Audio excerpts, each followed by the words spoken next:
Good morning, comic book fans. Welcome back to Comics in 5 Minutes. I'm your ever-loving Shorty.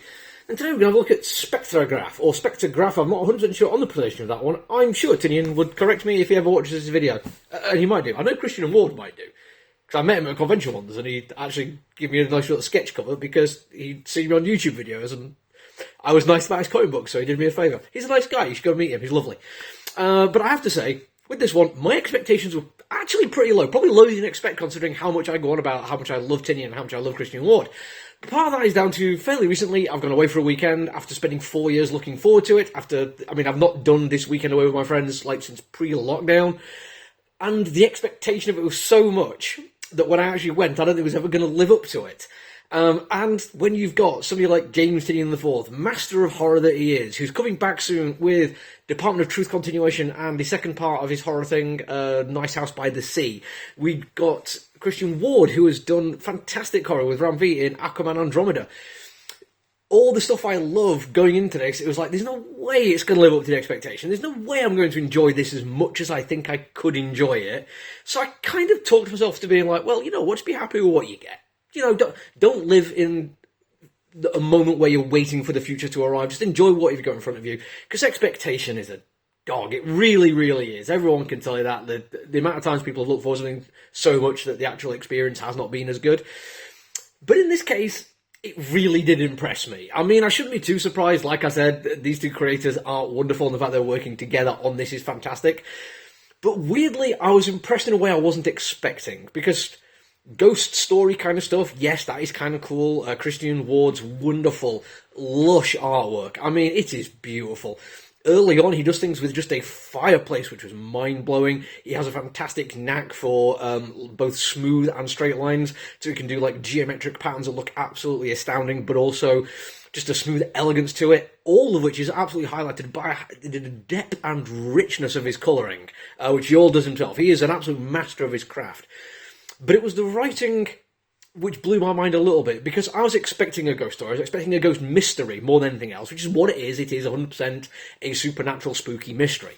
But after a wee little intro with some supernatural cult, which kind of sets the pacing a little bit, sets the tone and the mood, we then get a cutaway to a contemporary thing of a woman who's made a terrible mistake. She has made a mistake, and she's compounding it by making a bad decision. She's trying to justify it to herself. She's reaching out to friends to try and either get some help with it, and when they don't offer help, she's trying to get them to forgive her for doing this terrible thing.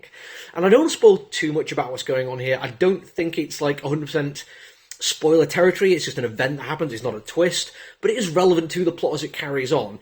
And it stayed with me quite a while. I mean, when I was reading it the first time, I literally got to the end of that section with this moral quandary, and I had to put the comic down for a little bit, because it was entirely in my head. I was thinking about the nature of this kind of moral issue, and how we can look at any decision without thinking about the circumstances in which it was made. Is that just an excuse to justify it, to convince ourselves we had no other choice? I mean, we get into moral issues here of predetermination and whether or not we actually have free will, and how we choose to put that into the world and how we tell people our place in the world through our actions. All very complicated, big story kind of stuff. The second half of the comic book is fully committed to the creepy-ass mystery. It's where Christian Ward's art absolutely shines, because he gets to play around a little bit. The first bit, although the story is incredibly intense, to say it's just two people talking, one over the phone, the colouring and the line work is just doing what it needs to do. It doesn't blow my mind, but to be honest, Christian Ward not quite blowing my mind means he's just doing better than most people out there in the world.